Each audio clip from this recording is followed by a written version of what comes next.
नमस्कार दोस्तों and first of all wish you all a very very happy new year 2026। I know बहुत दिनों बाद I am coming up with a new video. I have not been discipline enough to put up new videos. ऐसा नहीं कि मैं I am not in touch with the markets और I am not reading. I am exploring new sectors, but the thing is, I am just not disciplined enough to make a new video. So मैं इस 2026 में I am trying to figure out a process कि किस तरह से मैं consistent basis पे video बना सकूँ. So that is going to be my aim for this year. Let's see when I am able to crack that and do that. So इस video का मोटिव ये है कि मैं एक क्विक रिकैप देना चाहता हूँ Q2 FY26 का, and I want to give a heads up on what to expect in the upcoming quarterly results of Q3 FY26. So एक तो हमने देखा कि बैंकिंग के नंबर्स आ चुके हैं. So first of all, banking sector में CSB Bank has been leading the pack with amazing set of numbers. 30% का लोन ग्रोथ आया उसमें. Gold loan have been growing at 40% kind of a number. उसके बाद I think what I remember is second best growth number were of AU small finance bank. उसका भी काफ़ी balanced growth है. But then AU small finance में ये है कि री रेटिंग वाला portion has already happened.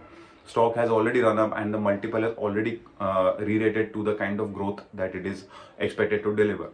But that's not the case with CSB Bank. That has not been the case with CSB Bank so far. So that's why I was quite bullish on the bank. इसलिए the first stock analysis that I shared was on CSB Bank, and it looks like the market has now started looking giving the growth numbers a kind of a seriousness and importance. So FY26 happens to be a very important year for CSB Bank, क्योंकि इस phase के बाद इस साल के बाद उनका एक बिल्ड वाला फेज स्टार्ट हो रहा है wherein they are going to expand their branches.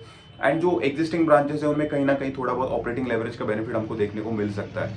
उन्होंने बोला था कि उनका कॉस्ट टू इनकम रेशो भी थोड़ा स्टेबिलाइज हो जाएगा. So that is the expectation I think from the stock, and इसी वजह से कहीं ना कहीं stock is kind of now moving towards a slightly fairer multiple versus what it has been trading at. So that's about CSB Bank. दूसरा sector में बात करना चाहता हूँ is about the auto ancillary space. So auto ancillary में हमने एक trend देखा था कि auto ancillaries के केस में वो auto ancillaries बहुत बढ़िया काम कर रही है who are integrating their parts with the OEMs very well. So पहले ये होता था कि सिंपली कोई ऑटो एंसिलरी एक आधा मैकेनिकल पार्ट बनाते and that mechanical part would go into the car and just be there. But today the car is very well integrated. जो सारे कार के जो सारे पार्ट्स है those are very well integrated to the system inside the car. So आज के date में जो भी ऑटो एंसिलरीज ऐसे कुछ प्रोडक्ट्स बना रही है वो are which are enhancing the overall utility and the productivity of the car. I think those auto ancillaries are doing quite well. हमने ये ट्रेंड पास्ट में उनो मिंडा के केस में देखा था कि जो उनो मिंडा नाम की कंपनी है उन्होंने इसी तरह से अलग नए नए प्रोडक्ट्स अपने पोर्टफोलियो में लेके आए थे and you see how well the stock has perform. Similarly वो सेम ट्रेंड हमको अभी लुमैक्स ऑटो टेक्नोलॉजीज में दिख रहा है. In fact, I also like SJS Enterprises क्योंकि that is also a company which is increasing its content per vehicle on a consistent basis.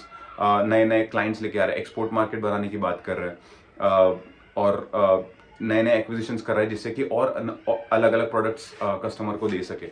So this is the overall trend and I like these two companies in that space. This is about auto ancs, and auto ancillary is also a beneficiary of the kind of GST cut that has happened. So GST cut के case में जैसे हमने पिछले quarter में बात करी थी कि GST का एक्चुअली बेनिफिट अभी धीरे धीरे देखने को मिलेगा. और अगर आपने देखा होगा तो ऑटो के नंबर्स बहुत सॉलिड आए. Be it passenger vehicles, be it commercial vehicles, the numbers have been quite well. So ये मेरा एक्सपेक्टेशन है कि the auto ancillaries will keep on doing well क्योंकि इनको अपफ्रंट वैसे ऑर्डर्स आते हैं. So that's I'm quite positive on that space, and let's see how the results and the commentaries come across.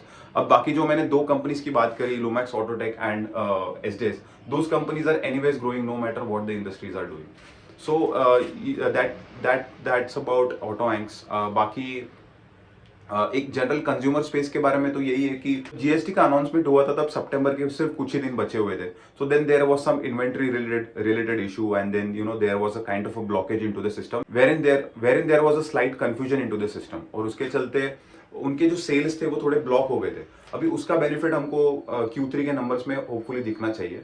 So I am assuming कि अब डाबर जैसे companies ने तो कोई खास नंबर्स नहीं दिए, that could be because of the base effect, but let's see कि और बाकी जो छोटे कंपनीज है, मे बी बेक्टर जैसे companies, what kind of numbers they come up with. And अभी उसका पता तो हमको एक्चुअल के कॉन कॉल से ही पता चल जाएगा कि डायरेक्शनली किस टाइप के प्रोडक्ट्स में किस टाइप का डिमांड है, रूरल डिमांड कैसा है, अर्बन डिमांड कैसा है, तो वो सारी चीज़ हमको एक्चुअल के कॉन कॉल में पता चल ही जाएगा.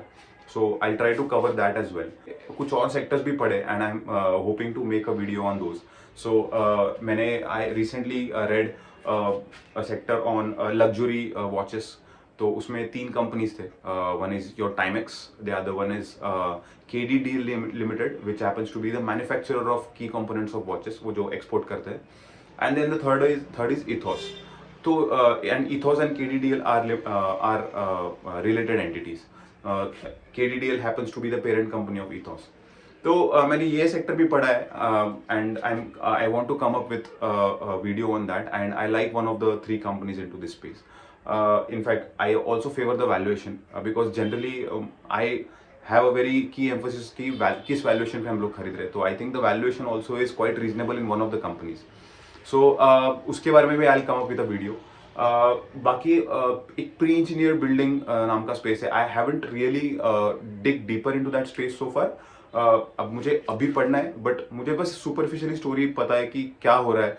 सो रिसेंटली जो ये स्टील प्राइजेस जो बढ़ गए थे in past few months rather, तो उसके चलते ये जो कंपनीज ने गाइडेंस दिया था, जो मार्जिन से लोग एक्सपेक्ट कर रहे थे, those margins are now kind of they might have to taper down their margin expectations.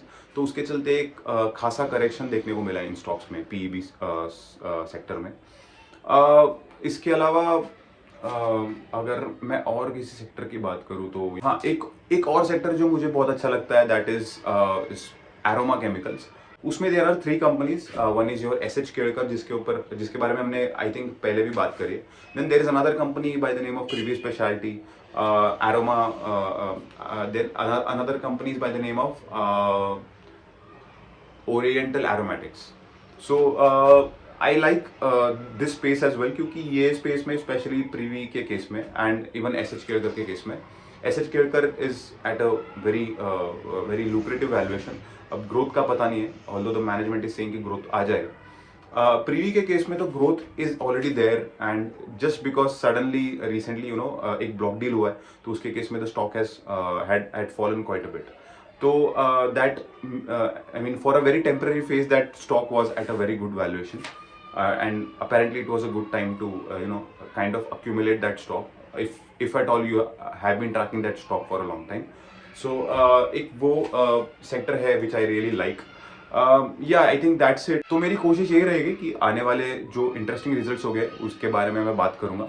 So like I said right, मैं आई एम फिगरिंग आउट कि किस तरह मैं कंसिस्टेंट बेसिस पे इस चैनल पे वीडियोस अपलोड कर सकूं.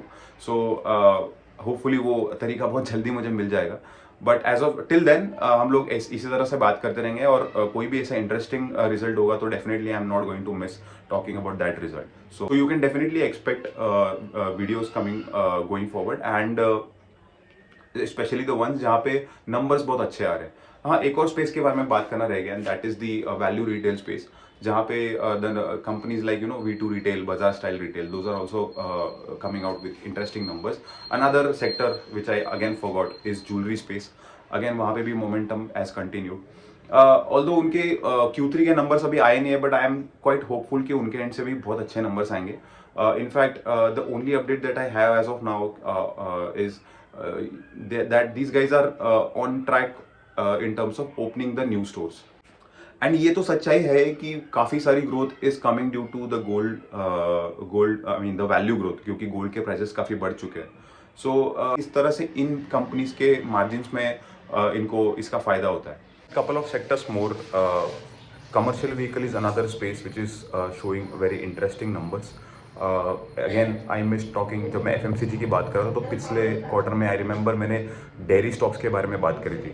So again dairy stocks is dairy space is a very interesting space. तो वहाँ पे देखना होगा कि FMCG का इम्पैक्ट, फेस्टिविटीज़ का इम्पैक्ट किस तरह से दिख के आता है नंबर्स में. So these are another sectors which will be interesting. एक और sector which I really found interesting was the packaging sector. Packaging sector में of course there are multiple companies, but then there is one company जो जिसके long term contracts है by the name of Moldtek packaging, जो पिछले quarter में हमने उसके बारे में बात करी थी. Of course I also looked at other companies like Uflex, TCPL. लेकिन मोल्टेक के केस में द थिंग इज़ कि they have a very kind of, उनका जो वॉल्यूम्स है those are pretty much contracted volumes. तो एक फिक्स्ड वॉल्यूम तो उनको आना ही आना है. सो अगर एशियन पेंट्स में हमको ग्रोथ देखने को मिलता है तो if Asian paint is bullish in terms of the kind of volume that they are going to deliver, so that will be pretty much visible in to Moldtek packagings numbers as well, क्योंकि still 40% of their volumes come from the paints. So that is again a very interesting company, interesting space to look into. So I think this is pretty much about this video. इस video में मैं एक बस overview देना चाहता था कि इसके आगे हमको किस तरह से कंपनीज के रिजल्ट्स को एनालाइज करना है. ऑफ कोर्स ये मैंने बहुत जनरलिस्टिक बातें करी है, कंपनी स्पेसिफिक चीज़ें होंगी. We will talk about each and every company का result as and when it comes. So see you in the next videos, and till then keep learning, keep growing. Bye.